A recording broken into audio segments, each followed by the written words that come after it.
కురుమూర్తి స్వామి జాతర ప్రతి సంవత్సరం మహబూబ్ నగర్ నుంచి 45 కిలోమీటర్ల దూరం అమ్మపల్లి గ్రామంలో ఉన్న ఈ దేవాలయంలో బ్రహ్మోత్సవాలు చాలా ఘనంగా అయితే జరుగుతాయి. ప్రజెంట్ 2023 సంవత్సరంలో టెంపుల్ ఏ విధంగా ఉంది, జాతర ఏ విధంగా జరుగుతుందని చెప్పేసి ఫుల్ ఎక్స్ప్లోరింగ్ ఈ వీడియోలో చూద్దాం.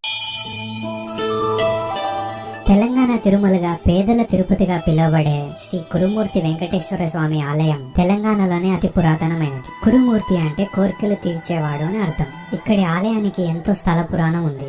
ఆకాశరాజు కుమార్తె అయిన పద్మావతి దేవిని వివాహం చేసుకునేందుకు అప్పు తీసుకున్న వెంకటేశ్వర స్వామి కుబేరుడి ఒత్తిడితో తిరుమలని వదిలి ఉత్తరం వైపు ప్రయాణం చేస్తాడు. అలా కృష్ణానది దాటి ఇక్కడున్న 7 కొండలలోని కాంచన గుహలో సేద తీరారు. ఆ శ్రీనివాసుని వెతుకుతూ పద్మావతి దేవి కూడా ఇక్కడికి చేరారు. పద్మావతి దేవి స్వామివారిని తన వెంట తిరుమలకి రావాలని అడగగా తనకు ఎంతో ఇష్టమైన కురుమూర్తి కొండలను వదలలేక వారి ప్రతిరూపాలను ఇక్కడ వదిలి వెళ్తారు. అప్పటి నుంచి స్వామివారు ఇక్కడికి వచ్చే భక్తుల కోరికలు తీర్చడం వల్ల వారు ఇష్టంగా ఇచ్చే కానుకలతోనే కుబేరుడి అప్పు తీరుతుందని నమ్మకం. అప్పటి నుంచి ప్రతి సంవత్సరం కార్తీక మాసంలో నెల రోజుల పాటు ఇక్కడ ఉత్సవాలు జరుగుతాయి. ఇది హైదరాబాద్ నుంచి 150 కిలోమీటర్స్ మాత్రమే వస్తుంది. అండ్ ఇక్కడ నుంచి బస్సెస్ మరియు ట్రైన్ కనెక్టివిటీ రూట్స్ కూడా ఉన్నాయి. ఇంత చరిత్ర కలిగిన ఈ జాతరని మీరు అస్సలు మిస్ అవ్వకండి. మీరు ఈ జాతరకి ఆల్రెడీ విజిట్ చేసి ఉంటే కామెంట్ చేయండి అండ్ మీ ఫ్రెండ్స్ అండ్ ఫ్యామిలీకి షేర్ చేసి ప్లాన్ చేయండి.